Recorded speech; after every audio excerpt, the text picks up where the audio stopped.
Welcome to the Unveiled Epikeko's channel. Today, we're diving deep into an unexplored historical mystery in the shadowed valleys of ancient Ephesus, where the sun-kissed ruins whisper secrets long buried beneath layers of time and forgotten. Sans, there lived a man named Heraclitus, born around 535 BCE into an aristocratic family that commanded respect and power among the marble columns and bustling markets of this thriving Ionian city. Yet unlike his kin, who chased the fleeting glories of politics and public acclaim, Heraclitus turned his back on it all, choosing instead the quiet solitude of thought, wandering the olive groves and rocky hillsides, where the wind carried echoes of the sea, and the stars above seemed to hold the universe's hidden truths. He was no ordinary thinker, largely self-taught, drawing wisdom not from crowded academies, but from the rhythms of nature itself. The flowing rivers that never stayed the same, the flickering flames that danced in hearth and temple, transforming wood to ash in an eternal cycle of change and renewal. One crisp autumn evening, as the golden light faded over the Aegean, Heraclitus retreated to his modest dwelling, a simple stone hut perched on a cliff, overlooking the waves crashing below with only the company of a flickering oil lamp. He began to inscribe his thoughts onto papyrus scrolls, not in straightforward prose, but in riddles and fragments deliberately obscure, as if to guard the profound insights from those unworthy of understanding, for he believed that most people slumbered through life, like dreamers in a fog, mistaking shadows for reality, and clinging to illusions of permanence in a world that was forever in flux. The logos, he called it, this universal order, this rational principle that governed all things, weaving the cosmos into a harmonious whole, yet hidden from the masses who preferred the comfort of common opinion over the sharp sting of truth. As he wrote, the words flowed like the river he so often contemplated. No man ever steps in the same river twice, for it's not the same river and he's not the same man, a profound observation that captured the essence of his philosophy. Everything changes, nothing remains static, the unity of opposites, where day and night, hot and cold, life and death were not enemies, but partners in an intricate dance, each defining the other in a balance as delicate as the mist rising from the morning dew. But beneath this surface of known fragments lay a hidden story, one shrouded in mystery and discovery, a tale of forgotten truths that Heraclitus himself concealed, perhaps fearing the power they held or the chaos they might unleash. It began with a dream, or was it a vision in the dead of night when the city slept and only the owls hooted in the sacred groves of Artemis? Heraclitus awoke with a start, his mind ablaze with images of fire, not destructive, but transformative to the fundamental substance from which all things emerged, and to which they returned, a symbol of the eternal process that bound the universe together. Compelled by this revelation, he set out, under the cover of darkness, venturing into the forbidden caves beneath the temple of Artemis, where legends spoke of ancient oracles and buried artifacts that predated even the Mycenaeans. The air grew thick and cool as he descended, torch in hand, the flames casting eerie shadows on walls etched with symbols long lost to time. There, in a hidden chamber, sealed by a slab of stone carved with enigmatic runes,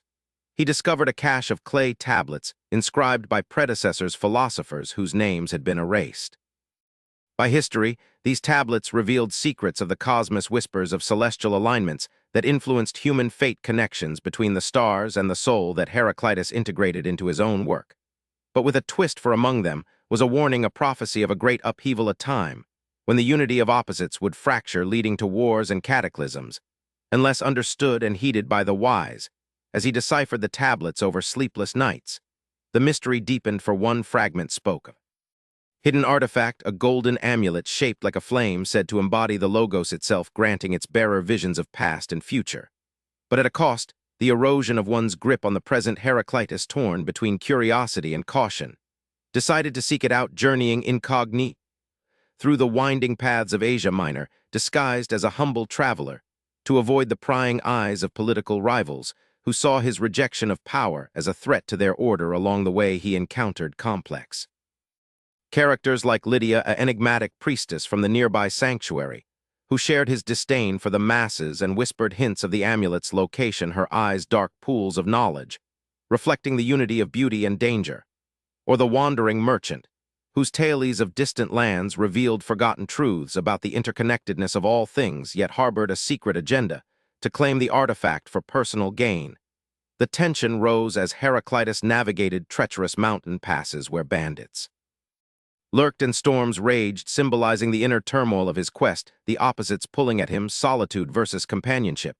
knowledge versus ignorance, transformation versus stagnation. In a plot twist that shook his very foundations, he discovered that the amulet was not a physical object, but a metaphor encoded in his own writings, a realization that came during a climactic confrontation with atop a fiery volcano, where lava flows mirrored the transformative power of fire there in the heat and smoke. Heraclitus understood that the true artifact was the mind itself, capable of unlocking the logos. Without external aids, rejecting the merchant's greed, he let the illusion dissolve, watching as plunged into despair, chasing shadows. The resolution came as Heraclitus returned to Ephesus, his single work now complete, a tome of obscurity that would influence generations, from Plato, who grappled with its ideas of flux, in his theory of forms, to the Stoics, who embraced the logos as divine reason echoing through dialectics, eternal recurrence, and even modern quantum physics, where particles dance in uncertainty. The hidden stories of his discoveries faded into legend, but their essence lived on in the fragments, inviting the wise to uncover the mysteries anew. In the shadowed valleys of ancient Ephesus, where the sun-kissed ruins whisper secrets long buried beneath layers of time and forgotten sands, there lived a man named Heraclitus, born around 535 BCE, into an aristocratic family that commanded respect and power among the marble columns and bustling markets of this thriving Ionian city. Yet unlike his kin, who chased the fleeting glories of politics and public acclaim, Heraclitus turned his back on it all, choosing instead the quiet solitude of thought, wandering the olive groves and rocky hillsides where the wind carried echoes of the sea, and the stars above seemed to hold the universe's hidden truths. He was no ordinary thinker, largely self-taught, drawing wisdom not from crowded academies, but from the rhythms of nature itself, the flowing rivers that never stayed the same, the flickering flames that danced in hearth and temple, transforming wood to ash in an eternal cycle of change and renewal, one crisp autumn evening as the golden light faded. Over the Aegean, Heraclitus retreated to his modest dwelling, a simple stone hut, perched on a cliff, overlooking the waves crashing below, with only the company of a flickering oil lamp. He began to inscribe his thoughts onto papyrus scrolls, not in straightforward prose, but in riddles and fragments deliberately obscure, as if to guard the profound insights from those unworthy of understanding, for he believed that most people slumbered through life like dreamers in a fog, mistaking shadows for reality, and clinging to illusions of permanence in a world that was forever in flux. The logos, he called it, this universal order, this rational principle that governed all things, weaving the cosmos into a harmonious whole, yet hidden from the masses who preferred the comfort of common opinion over the sharp sting of truth. As he wrote, the words flowed like the river he so often contemplated. No man ever steps in the same river twice, for it's not the same river, and he's not the same man. A profound observation that captured the essence of his philosophy. Everything changes, nothing remains static. The unity of opposites, where day and night, hot and cold, life and death, were not enemies, but partners in an intricate dance, each defining the other in a balance as delicate as the mist rising from the morning dew. But beneath this surface of known fragments lay a hidden story, one shrouded in mystery and discovery, a tale of forgotten truths that Heraclitus himself concealed, perhaps fearing the power they held or the chaos they might unleash. It began with a dream, or was it a vision in the dead of night when the city slept, and only the owls hooted in the sacred groves of Artemis? Heraclitus awoke with a start, his mind ablaze with images of fire, not destructive, but transformative, the fundamental substance from which all things emerged, and to which they returned, a symbol of the eternal process that bound the universe together. Compelled by this revelation, he set out under the cover of darkness, venturing into the forbidden caves beneath the temple of Artemis, where legends spoke of ancient oracles and buried artifacts that predated even the Mycenaeans. The air grew thick and cool as he descended, torch in hand, the flames casting eerie shadows on walls etched with symbols long lost to time. There, in a hidden chamber, sealed by a slab of stone carved with enigmatic runes, he discovered a cache of clay tablets inscribed by predecessors, philosophers whose names had been erased by history. These tablets revealed secrets of the cosmos, whispers of celestial alignments that influenced human fate, connections between the stars and the soul that Heraclitus integrated into his own work. But with a twist, for among them was a warning, a prophecy of a great upheaval, a time when the unity of opposites would fracture, leading to wars and cataclysms, unless understood and heeded by the wise. As he deciphered the tablets over sleepless nights, the mystery deepened, for one fragment spoke of a hidden artifact, a golden amulet shaped like a flames, embody the logos itself, granting its bearer visions of past and future. But at a cost, the erosion of one's grip on the present. Heraclitus, torn between curiosity and caution, decided to seek it out, journeying incognito through the winding paths of Asia Minor, disguised as a humble traveler, to avoid the prying eyes of political rivals who saw his rejection of power as a threat to their order. Along the way, he encountered complex characters like Lydia, an enigmatic priestess from the nearby sanctuary who shared his disdain for the masses and whispered hints of the amulet's location, her eyes dark pools of knowledge, reflecting the unity of beauty and danger. Or the wandering merchant, whose tales of distant lands revealed forgotten truths about the interconnectedness of all things, yet harbored a secret agenda to claim the artifact for personal gain. The tension rose as Heraclitus navigated treacherous mountain passes where bandits lurked and storms raged, symbolizing the inner turmoil of his quest, the opposites pulling at him: solitude versus companionship, knowledge versus ignorance, transformation versus stagnation. In a plot twist that shook his very foundations, he discovered that the amulet was not a physical object, but a metaphor encoded in his own writings, a realization that came during a climactic confrontation with atop a fiery volcano, where lava flows mirrored the transformative power of fire. There, in the heat and smoke, Heraclitus understood that the true artifact was the mind itself, capable of unlocking the logos without external aids. Rejecting the merchant's greed, he let the illusion dissolve, watching as plunged into despair, chasing shadows. The resolution came as Heraclitus returned to Ephesus, his single work now complete, a tome of obscurity that would influence generations, from Plato, who grappled with its ideas of flux in his theory of forms, to the Stoics, who embraced the logos as divine reason echoing through dialectics, eternal recurrence, and even modern quantum physics, where particles dance in uncertainty. The hidden stories of his discoveries faded into legend, but their essence lived on in the fragments, inviting the wise to uncover the mysteries anew. Yet the tale did not end there, for whispers persisted in the winds of Ephesus of even deeper secrets, tied to the city's founding legends, tales of Amazons, fierce warrior women, who supposedly established the settlement, naming it after a queen of their own and guarding esoteric knowledge in hidden vaults beneath the Grand Temple of Artemis, one of the 7 wonders of the ancient world. Heraclitus, drawn back into the enigma by a series of cryptic dreams, found himself once more venturing into the underbelly of the city, this time guided by faint memories from the clay tablets that hinted at a lost library, a repository of pre-Socratic wisdom, predating even Thales of Miletus, the father of philosophy, who sought the essence of all things in water. As he delved deeper into these forgotten paths, the air heavy with the scent of damp earth and ancient incense, he uncovered murals depicting scenes of cosmic battles, where fire clashed with water, air with earth, embodying the unity of opposites in vivid strokes of and lapis lazuli. But amid these revelations lurked a darker mystery, the legend of Heraclitus's own demise, shrouded in bizarre tales passed down through the ages. Some said he succumbed to dropsy, a swelling affliction, and in a desperate bid for cure covered himself in cow dung, hoping the warmth would draw out the fluids, only to be devoured by dogs in a tragic, ironic twist, reflecting the flux of life, turning wisdom into folly. Others whispered it was no accident, but a deliberate act, a symbolic transformation, embracing the fire within through decay, a hidden truth meant to obscure his true fate, perhaps ascension to a higher understanding or disappearance into the wilderness, to guard the secrets he had unearthed. As Heraclitus pondered these omens in his solitary hut, the plot thickened with the arrival of a shadowy figure, a descendant of the Amazons, named, cloaked in mystery, with tattoos of flames and rivers etched into her skin. She revealed herself as a keeper of the old ways, claiming that the temple's priestesses had long protected a forbidden scroll, one that connected Heraclitus's fire to the elemental theories of his predecessors, like Anaximander, who spoke of the boundless, or Pythagoras with his harmonious numbers. And together they embarked on a clandestine alliance, weaving through the city's hidden alleys past the grand library of, though it would come later in history, its precursor, a modest archive hummed with the energy of untold stories. Here in the flickering torchlight, they deciphered the scroll, uncovering a prophecy of a great flood that would symbolize the ultimate change, washing away the old to birth the new. but not without warning signs in the stars' alignments that Heraclitus recognized from his earlier visions.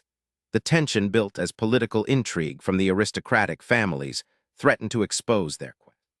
Spies in the marketplaces murmured of a philosopher meddling in sacred affairs, and the merchant thought vanquished returned with allies seeking revenge in a labyrinth of Ephesus's terraced houses. Where the wealthy lived in splendor amid mosaics of gods and beasts, Heraclitus and faced ambushes that tested the unity of opposites' courage amid fear alliance amid betrayal in a stunning twist. The scroll revealed that the Amazons had not founded Ephesus out of conquest, but as a sanctuary for knowledge fleeing from forgotten wars in distant lands, bringing with them artifacts from even older civilizations, perhaps Egyptian or Hittite influences, that shaped the pre-Socratic thought-blending myth. With reason, the climax unfolded in the sacred precincts of the temple itself, during a moonlit ritual where priestesses chanted invocations to Artemis the Huntress as flames leaped from altars. Heraclitus confronted the essence of his philosophy, realizing that the hidden artifact, the golden flame, was indeed the collective wisdom of humanity's quest for truth not to be possessed, but shared in obscurity to protect it from corruption. With this epiphany, he thwarted its final assault, the merchant's greed consumed by a symbolic fire of his own, making a pyre of false ambitions. As dawn broke over the Aegean, casting golden hues on the waves, Heraclitus retreated once more to his hut, his work enriched by these discoveries, though he encoded them in even deeper riddles, leaving clues for future seekers like the Stoics who would find solace in his logos, or who would dance with his ideas of eternal return, the forgotten truths of Ephesus, the Amazon, legends, the bizarre legends of his end, all wove into the tapestry of philosophy, a calming reminder that change is the only constant, and in the gentle flow of time mysteries unfold like petals in the breeze, inviting us to dream of ancient wonders as we drift into peaceful slumber. As the gentle breezes of Ephesus carried the scent of salt from the Aegean, and the faint aroma of olive blossoms through the narrow streets, where merchants haggled over spices from distant lands and artisans, chiseled marble into forms that echoed the gods themselves, Heraclitus pondered deeper, still into the enigmas that had begun to unravel before him. Not content with the surface riddles he had inscribed in his solitary work, he delved into the whispers of history, seeking truths buried beneath the temple's grand columns and the city's layered ruins, drawing from ancient accounts, passed down through unreliable like Diogenes, who painted him as a figure relinquishing a hereditary kingship to his brother, a title tied to aristocratic roots in a city once under Lydian sway and later Persian influence. Yet these tales, often fabricated to mirror his cryptic philosophy, hinted at a man who rejected not just power, but the illusions of permanence that bound lesser minds in his quest for the hidden connections that bound the cosmos. He revisited the sacred groves where owls perched as silent guardians, and the night air hummed with the subtle vibrations of change, for Heraclitus had glimpsed in his visions the ever-living fire that kindled and quenched in measures, transforming sea into earth and earth back into sea, a cycle as eternal as the logos, the rational order that wove all things into one, yet eluded the grasp of the many who lived, as though asleep, their private worlds disconnected from the common reality that reason alone could reveal. Compelled by this inner fire, he ventured once more into the labyrinthine caves beneath the Temple of Artemis, one of the seven wonders, with its towering columns and intricate friezes depicting the goddess's hunt, where legends spoke of oracles predating even the Mycenaeans, their prophecies etched in symbols that danced like flames on the walls. Here, amid the cool, damp earth, scented with ancient incense, he uncovered not just clay tablets, but fragments of a lost scroll, tributed to predecessors like Bias, of whom he admired for declaring most men are bad, a stark critique of the masses that resonated with his own disdain for superficial knowledge. As he deciphered these relics under the flicker of his torch, the mystery deepened, revealing debates among scholars about his own life's obscurities. Was his death from dropsy a literal affliction, or a symbolic tale parodying his doctrine that souls perish by becoming moist, preferring instead the dry light of wisdom, perhaps even a fabrication to illustrate the flux turning wisdom into folly? But Heraclitus sensed a forgotten truth, a connection to Eastern influences like Zoroastrian fire worship or Vedic concepts of transformation, brought through trade routes that linked Ephesus to distant realms, ideas that paralleled his own without direct borrowing, blending myth with reason in a unity of opposites along his path. he encountered again the enigmatic priestess with tattoos of flames, and rivers her presence a reminder of thee. Amazon legends tied to the city's founding as a sanctuary for esoteric knowledge. Fleeing ancient wars, her whispers revealed hidden elements from the papyrus and Orphic text, quoting his fragments hinting at ties to mystery cults he had critiqued, yet perhaps secretly drawn upon for insights into the soul's depth, which he described as boundless even if one traveled every road. Such was the profundity of its logos, as the tension mounted with political spies from rival families closing in suspecting him of meddling in sacred affairs. Heraclitus navigated the terraced houses of the wealthy, their mosaics depicting cosmic battles of fire, and water, air, and earth embodying the strife that was justice in his view for war. Or was the father of all revealing gods from men's slaves, from free, a generative tension that birthed harmony like the bow's string, or the lyre's taut chords in a stunning twist during a clandestine ritual under the full moon, with priestesses chanting invocations to Artemis? He confronted a shadowy figure not returned, but a descendant of the lawgiver he had praised, suggesting they should hang themselves for exiling such wisdom. This encounter unveiled a prophecy from the scroll foretelling a great cosmic cycle, an or-world conflagration every great year, where fire consumed all only to renew it, a doctrine debated by later thinkers like who saw in it the seeds of dialectics, yet Heraclitus understood it as the ultimate flux stability, an illusion amid eternal becoming with rising. Danger from bandits in the mountain passes, symbolizing the inner opposites of courage and fear. He and forged an alliance, delving into the precursor archives of what would become the library of their torchlight illuminating murals of celestial alignments, influencing fate connections between stars and soul that he wove into his fragments like the sun knew each day, or the thunderbolt steering all things, perhaps Zeus in disguise in another plot turn. The hidden artifact proved not metaphorical alone, but linked to a real golden amulet from Persian origins embodying the logos granting visions. But eroding the present at cost, he weighed against his pursuit of truth, rejecting it ultimately as he realized the mind itself was the true vessel capable of unlocking the rational principle without external crutches, as storms raged outside mirroring his turmoil. He integrated these discoveries, critiquing predecessors like Homer and Hesiod for perpetuating illusions, Pythagoras as a fraud, Xenophanes for his monotheism, while praising the obscure oracular style that hid nature's love of concealment, his single work deposited in the temple, not divided into parts as later Stoics imposed, but a unified tome of aphorisms with wordplay, alliteration, and chiasmus, deliberately dark to deter fools, earning him the epithet the obscure from Aristotle, and others yet influencing Plato, who grappled with flux in his theory of forms, resolving it into eternal stability, the Stoics who embraced logos as divine reason, writing volumes on his physics, pondering it in meditations, adopting the unity of opposites for his dialectics, thesis, antithesis, synthesis, echoing harmony through strife, preferring him over others for creative tension in eternal recurrence. Even modern quantum physics, with particles in uncertainty dancing like his ever-living fire as Heraclitus returned to his cliffside hut, overlooking the waves, his resolution brought peace, the hidden stories of Eastern parallels, Amazon sanctuaries. Bizarre death legends and scholarly debates fatting into legend, but their essence enduring in fragments, inviting seekers to uncover mysteries like the soul's spider web unity, or the relativism in divinity, where one wise being called Zeus governed all this tapestry of change,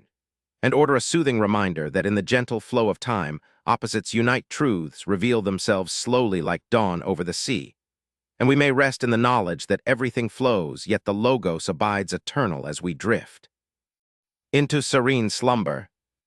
As the whispers of ancient winds stirred the leaves in the sacred groves of Ephesus, carrying tales from distant shores, where philosophies intertwined like the roots of olive trees, Heraclitus delved even further into the obscure depths of his inquiries, drawing from fragments of wisdom that echoed through time, much like the river that flowed nearby, ever-changing,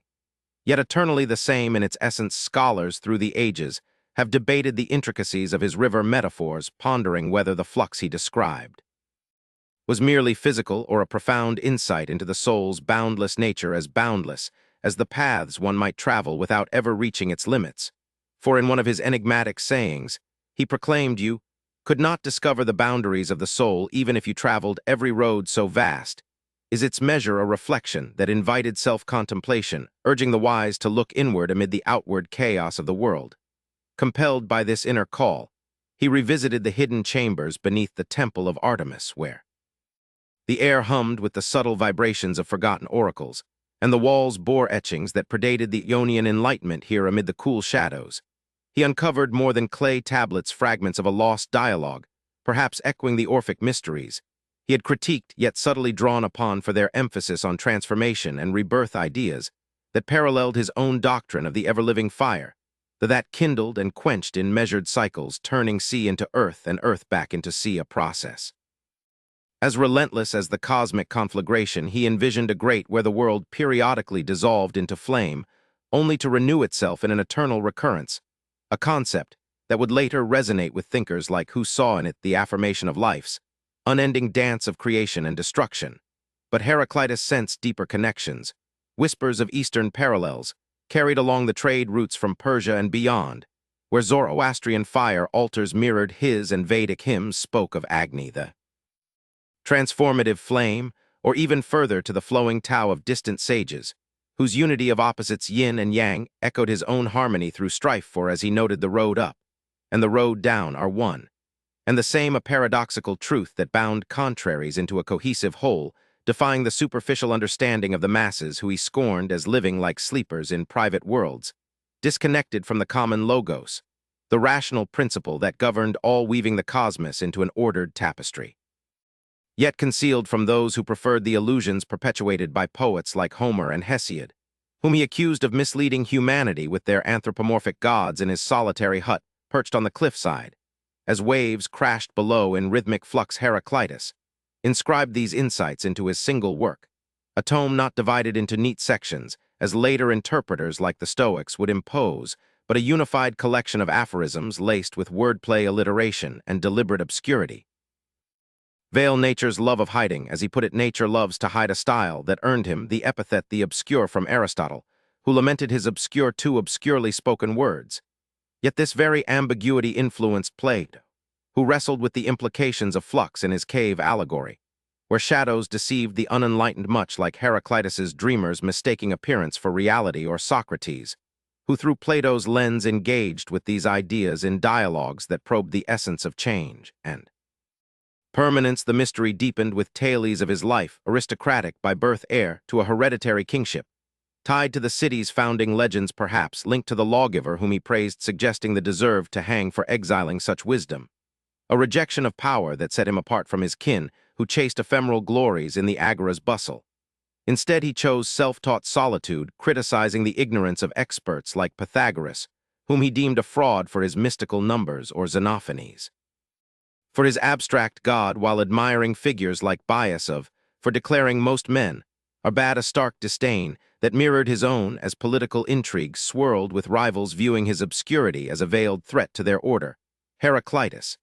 encountered once more the priestess with eyes like dark pools reflecting the unity of beauty and peril. Her guidance led to a hidden scroll in the temple's precursor, archive, a document hinting at scholarly debates over his fragments like the river ones, where stepping twice symbolized not just physical change, but the soul's evolution through strife. In a plot twist amid a moonlit ritual, with chants invoking Artemis the huntress, he confronted a descendant of those exiles, a figure harboring resentment, yet revealing a forgotten truth. The bizarre legends of Heraclitus's demise from dropsy, a swelling affliction treated absurdly with cow dung to draw out the moisture, only to be devoured by dogs, were not mere parodies of his doctrines that souls perish by becoming moist, preferring the dry light of wisdom, but symbolic veils concealing his voluntary withdrawal into the wilderness, a transformation embracing obscurity to protect his insights from corruption with rising tension. As storms symbolized the opposites of calm and chaos,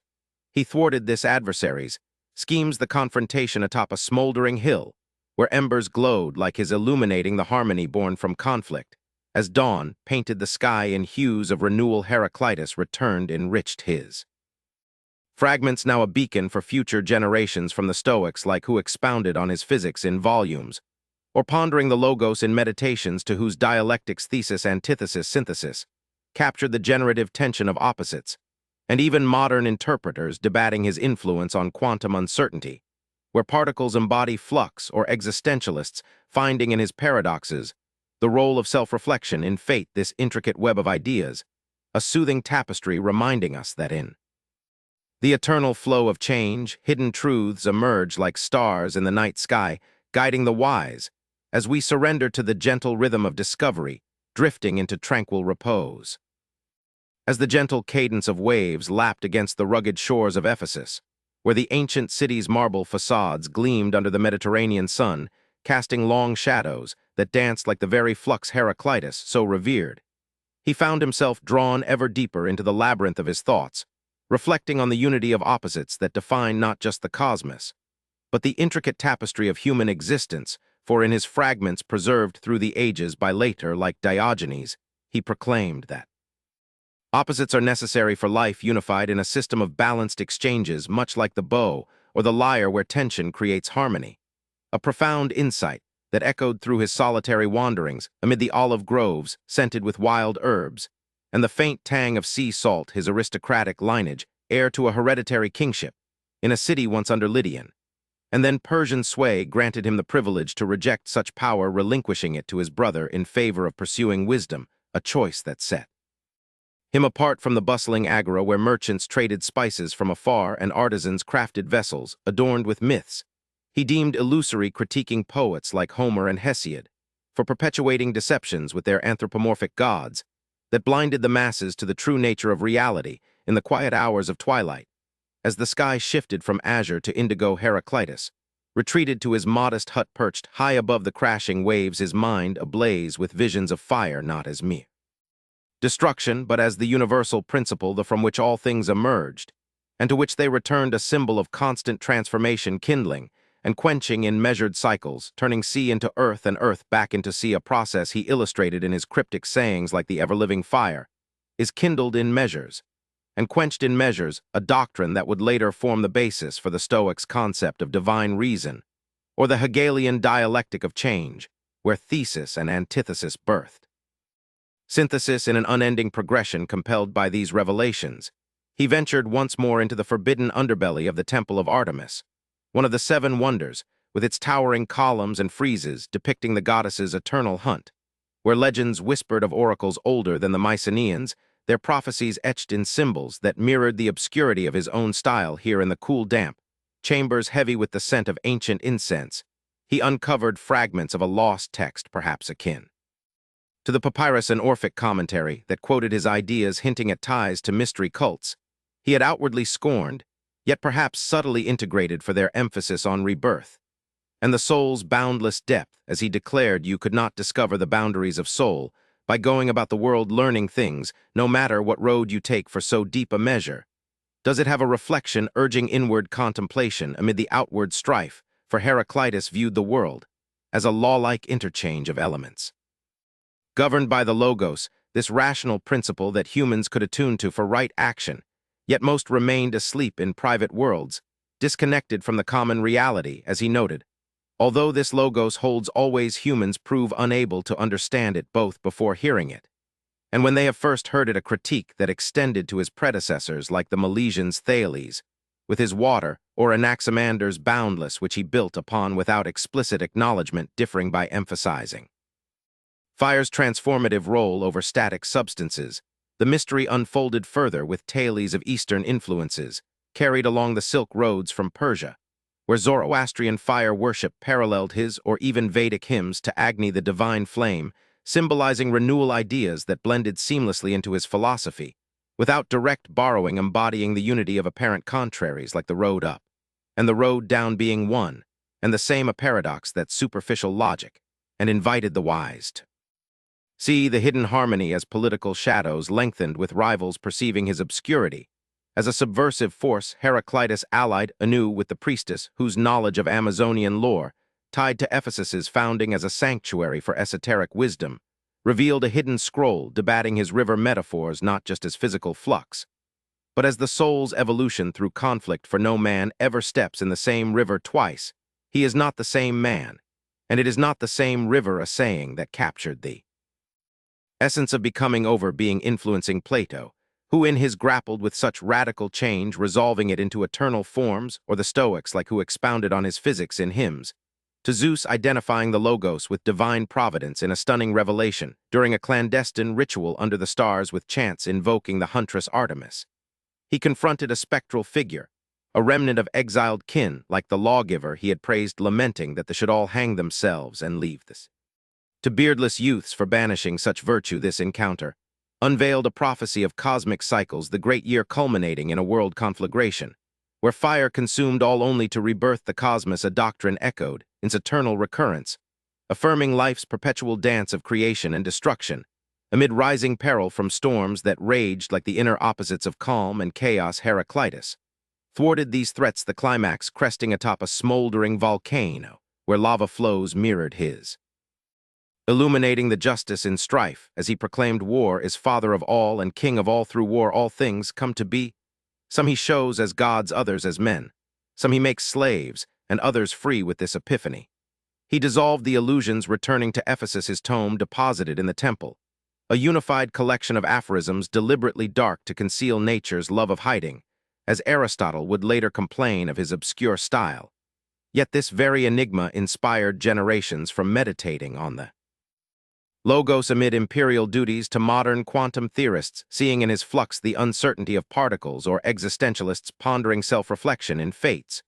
Weave this profound legacy, a calming embrace reminding us that in the subtle interplay of change and order, forgotten truths surface like mist from the morning river, guiding our dreams into peaceful depths where opposites unite. And the Logos whispers eternal as we yield to slumber's gentle tide. As the soft murmurs of the Aegean Sea blended with the rustling leaves of ancient olive trees that dotted the hillsides around Ephesus, where the grand temple of Artemis stood as a testament to human ambition and divine mystery, Heraclitus found solace in his self-imposed exile from the clamor of public life. Born into aristocracy around 535 BCE, in a city under Persian influence, he inherited a title akin to kingship among the Ionians, yet chose to relinquish it to his brother, favoring instead the path of independent inquiry, a self-taught sage who scorned the accumulation of mere facts without deeper insight. As he reflected in one of his fragments, learning many things does not teach understanding, else it would have taught Hesiod and Pythagoras as well as Xenophanes, and a sharp critique that extended to the poets and philosophers he viewed as lacking true comprehension. His single work deposited in the temple, perhaps structured not as a continuous treatise, but a collection of sayings and epigrams divided loosely into themes of cosmology, politics, ethics, and theology, employed a style of linguistic density, with alliteration, chiasmus, and deliberate ambiguity, to mirror the oracular nature of truth itself, much like the Delphic oracle, which he admired for its riddles that concealed as much as they revealed in the quiet twilight hours. As the sky deepened into shades of indigo, flecked with emerging stars, Heraclitus wandered the sacred paths, contemplating the Logos, this eternal word or rational principle that held sway over all things, a common structure that most humans failed to grasp, living as though asleep in private worlds, disconnected from the shared reality. As he proclaimed in his opening fragment of this, words being forever do men prove to be uncomprehending both before they hear and once they have heard it. Other men are unaware of what they do when they are awake, just as they are forgetful of what they do when they are asleep, a poignant observation on human blindness that urged the wise to awaken to the underlying unity beneath apparent diversity. Compelled by these insights, he delved deeper into the enigmatic caves beneath the temple, where echoes of ancient oracles lingered, and walls bore faint inscriptions, predating even the Milesians like Thales, whom he may have tacitly admired for attributing moisture as the source of life, though Heraclitus elevated fire as the fundamental principle symbolizing constant transformation, not as a static substance, but as an ever-living fire kindled in measures, and being quenched in measures, a process that governed the cycles of the cosmos, turning sea into earth and earth back into sea. For souls, it is death to become water, for water death to become earth. But from earth water is born, and from water soul elemental changes that illustrated the interconnectedness of all things through strife and necessity. As he noted, we must recognize that war is common, strife is justice, and all things happen according to strife and necessity, with war as the father of all and king of all, manifesting some as gods, others as men, some slaves, some free. a generative tension that birthed harmony much like the bow or lyre, where opposing forces created music and function. The mystery of his philosophy deepened with the unity of opposites not as mere contradictions, but as interconnected pairs where contraries defined each other in a balanced system,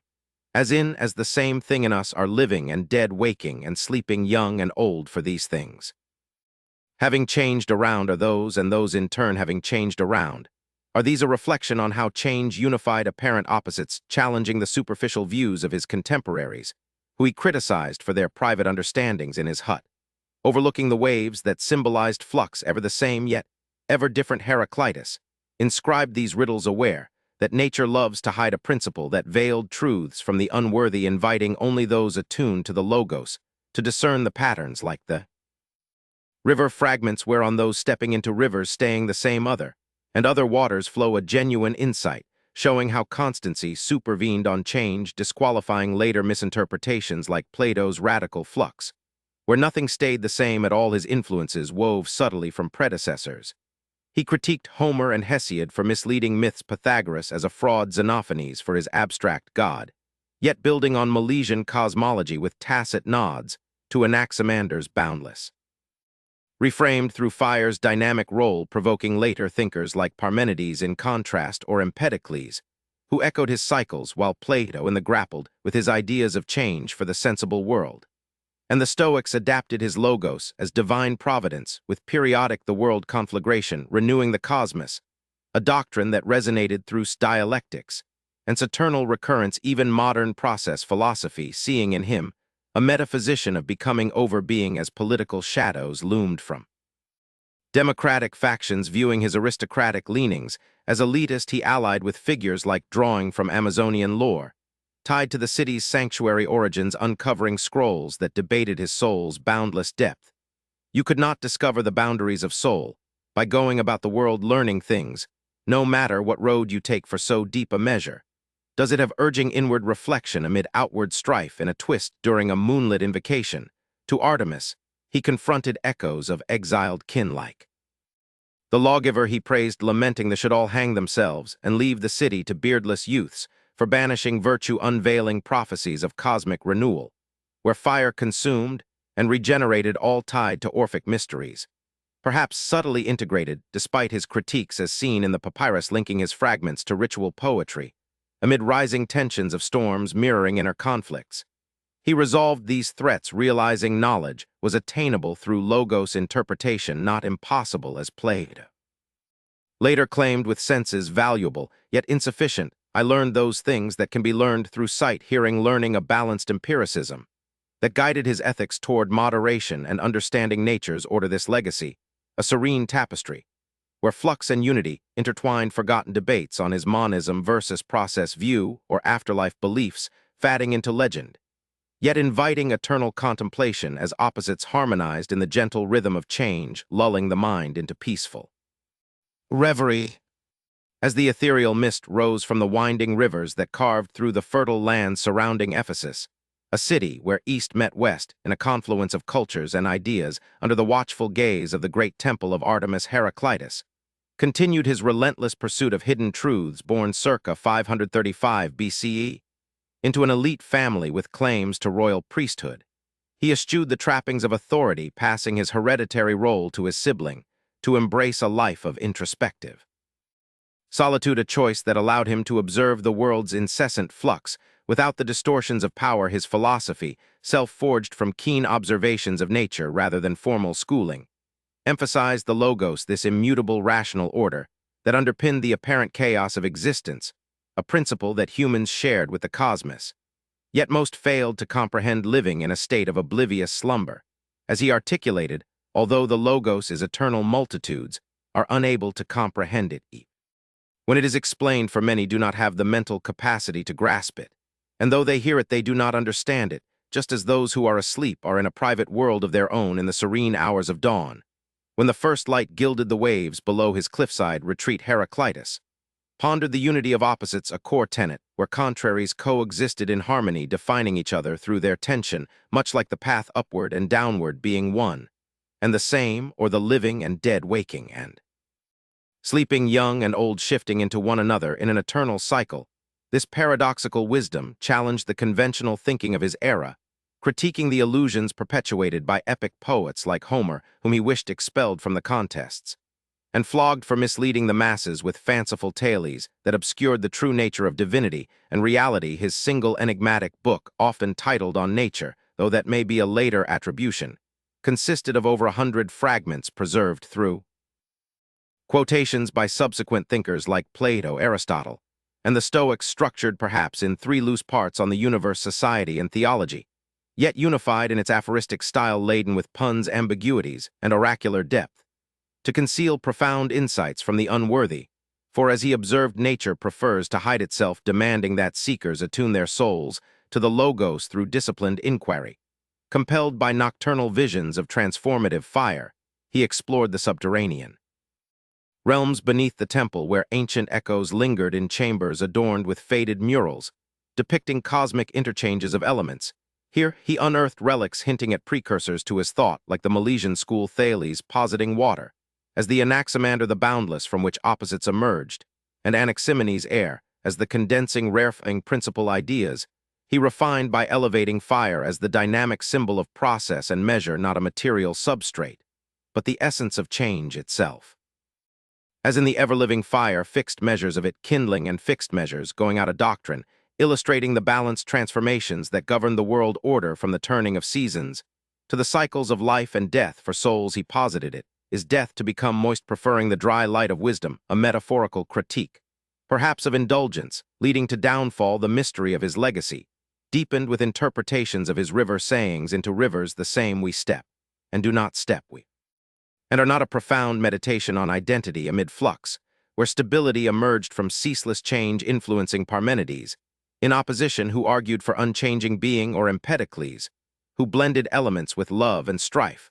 while Plato and his sophist, and wrestled with becoming, positing eternal forms to anchor the sensible world's variability. The Stoics, however, embraced him wholeheartedly, identifying the logos with Zeus, or divine reason, governing through periodic the fiery renewal of the cosmos, as hymned and systematized ideas that flowed into Roman thought with Seneca, and reflecting on impermanence amid duty in his isolated contemplation. As olive branches swayed in the breeze, Heraclitus encountered spectral figures in his mind's eye, perhaps echoes of Bias, of one of the 7 sages whom he esteemed for declaring most men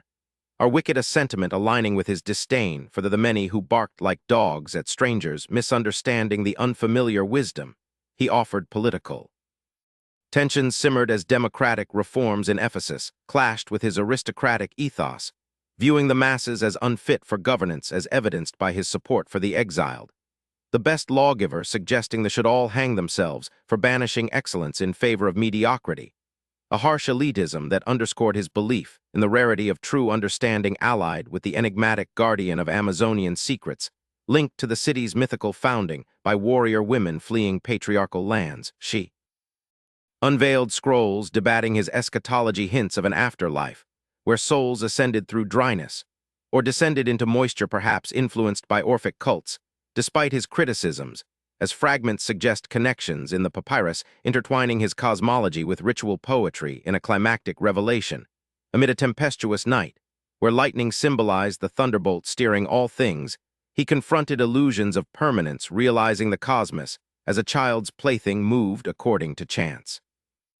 yet ordered by logos, a unity where strife begot justice, and all things flowed like rivers. This epiphany resolved inner conflicts, as he deposited his work in the temple, a tome that would echo through, whose dialectics captured the generative opposition, thesis, antithesis, synthesis, or who hailed him as a profound thinker for affirming eternal recurrence. Even modern science finds parallels in his flux with thermodynamic processes or quantum indeterminacy, where particles embody ceaseless becoming. This enduring wisdom, a tranquil anchor in the stream of time, where hidden depths reveal themselves in quiet reflection, lulling the seeker into harmonious repose as opposites blend, and the logos endures everlasting in the soft embrace of night. As the tranquil veil of twilight descended upon the bustling streets of Ephesus, where merchants from distant lands bartered silks and spices under the watchful eyes of towering marble columns, dedicated to Artemis the huntress, Heraclitus, born around 535 BCE into a prominent family, holding an honorific title akin to kingship among the Ionians, chose to relinquish this inherited office and its accompanying privileges to his brother, opting instead for a life unencumbered by the illusions of authority and the distractions of democratic governance in a city that had fallen under Persian influence, a place where earlier thinkers from nearby Miletus like Thales, Anaximander, and Anaximenes had pondered the origins of the cosmos, though no records suggest he encountered them directly or ventured far from his homeland. His decision stemmed from a profound disdain for the mediocrity he observed in human affairs, favoring aristocratic excellence over the rule of the many, whom he viewed as unfit, as evidenced by his sharp critique that they should all hang themselves and leave the city to beardless youths for exiling the noble lawgiver, a man he praised as embodying true virtue in his self-imposed solitude amid the sacred groves, where the scent of wild thyme mingled with the salty breeze from the Aegean. Heraclitus composed his singular work, a tome deposited in the grand temple of Artemis, which served as a repository in an era before libraries existed, a book not crafted as a linear treatise, but as a collection of over 100 aphorisms and epigrams deliberately obscure in style, employing linguistic density, alliteration, chiasmus, and resonant ambiguities to mirror the enigmatic nature of truth itself, much like the riddles of the Delphic oracle, which he admired for neither speaking nor concealing, but signifying through signs, a method that earned him the epithet the obscure from later commentators like Aristotle, who lamented its half-finished and hodgepodge quality, attributing it to melancholy. Yet this very complexity invited the wise to engage, deeply experiencing the insights as puzzles rather than mere propositions. For Heraclitus positioned himself not as an inventor of wisdom, but as its spokesman, hearkening to the eternal logos, this rational principle or word that governed the universe, a common structure shared by all yet misunderstood by the multitudes who lived as though in private worlds, oblivious, even when awake, much like sleepers, dreaming in isolation. As he proclaimed in his opening fragment of this words, being forever do men prove to be uncomprehending both before they hear and once they have heard it, for although all things happen according to this word, they are like the experiencing words and deeds, such as I explain when I distinguish each thing according to its nature, and show how it is other men are unaware of what they do when they are awake, just as they are forgetful of what they do when they are asleep, a poignant warning against human blindness, urging attunement to the logos through sound thinking, which he deemed the greatest virtue, and wisdom to speak the truth and act based on understanding nature's essence in the quietude of his cliffside abode overlooking the ever-shifting waves that symbolized his doctrine of universal flux, not a chaotic dissolution, but a measured process enabling underlying constancy. Heraclitus critiqued his predecessors with biting precision, dismissing the mere accumulation of knowledge or as failing to impart true understanding, else it would have taught Hesiod and Pythagoras as well as Xenophanes, and faulting Homer and Hesiod for perpetuating misleading myths about the gods that blinded humanity to reality, wishing them expelled from contests, and flogged while tacitly building upon the Milesians' inquiries into the fundamental principle, yet elevating fire not as a static substance like Thales' water or Anaximenes' air, but as a dynamic symbol of transformation, the ever-living fire kindled in measures and quenched in measures, from which the world arose, an orderly cosmos where sea was poured out and measured to the same amount. It had been before becoming earth, a cycle of radical changes described in terms of birth and death, illustrating the conservation of matter amidst strife, for he declared, we must recognize that war is common, strife is justice, and all things happen according to strife and necessity, with war as the father of all and king of all, manifesting some as gods, others as men, some slaves, some free, a generative tension that birthed harmony, much like the bow or lyre, where opposing forces created function and music. The unity of opposites formed the heart of his vision, not as identical contraries, but interconnected pairs, coexisting in a system where the same thing manifested as living and dead, waking and sleeping, young and old, for these having changed around became those, and those in turn having changed around became these, a profound insight into how opposites defined each other through contextual relativity, as in the sea being and most polluted water drinkable and healthy for fish, yet undrinkable and harmful for men, or the road up and down being one, and the same challenging superficial perceptions and inviting discernment of the hidden patterns, governed by the logos in nocturnal visions that blurred the line between wakefulness and dream. Heraclitus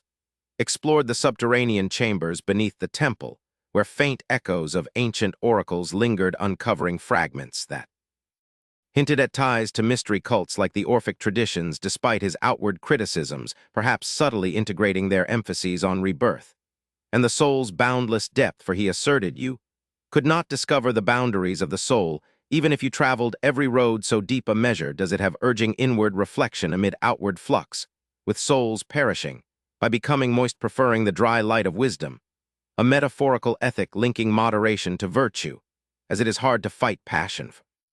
Whatever it wants it buys at the expense of the soul and hubris needs, putting out more than a house fire his political views, echoed this elitism, favoring the one good man over 10,000 bad ones, criticizing the masses as beasts glutted on fodder like cattle and advocating laws, derived from a divine universal principle, to which all human laws are nourished a stance, that influenced his disdain for democracy in Ephesus, a city of cultural confluence where Eastern ideas may have subtly shaped his fire symbolism akin to Zoroastrian worship, though without direct evidence as the plot of his hidden discoveries unfolded in the narrative of forgotten truths. He confronted illusions of permanence, realizing the cosmos as an ever-living fire without creator or end, steered by the thunderbolt symbolizing Zeus, the wise one thing known by many names embodying life itself in a stunning revelation amid stormy nights, where lightning illuminated the justice in strife. Heraclitus resolved that knowledge arose not from mere senses, though he valued sight, hearing, and experience, preferring eyes as more accurate witnesses than ears, but from interpreting evidence through the logos, rejecting the private understandings that led most astray. This profound independence provoked later philosophers like Parmenides, who contrasted his flux with unchanging being yet shared similarities in unity, or Empedocles, who echoed cycles with love and strife, while Plato in dialogues like, and grappled with becoming misinterpreting it as radical flux that made knowledge impossible, violating non-contradiction, yet using it to describe the sensible world anchored by eternal forms. The Stoics embraced him, fully adapting the logos as divine providence with periodic the fiery renewal of the cosmos, as commented and systematized ideas flowing into Roman thinkers like Seneca, and who reflected on impermanence amid duty influencing, whose dialectics captured the generative opposition of thesis, antithesis, and synthesis, or who hailed him for affirming eternal recurrence. Even modern process philosophy, psychology, and management draw from his metaphysic of becoming over static, being this timeless legacy, a soothing current in the river of thought, where change and order intertwine, hidden riddles unfold in gentle revelation, lulling the mind into profound serenity. As the Logos whispers through the ages, eternal in the quiet harmony of night, this mysterious journey ends here. But stay tuned for more untold stories in our next video. Subscribe to the channel and hit the bell icon so you don't miss any new stories. Thank you and see you.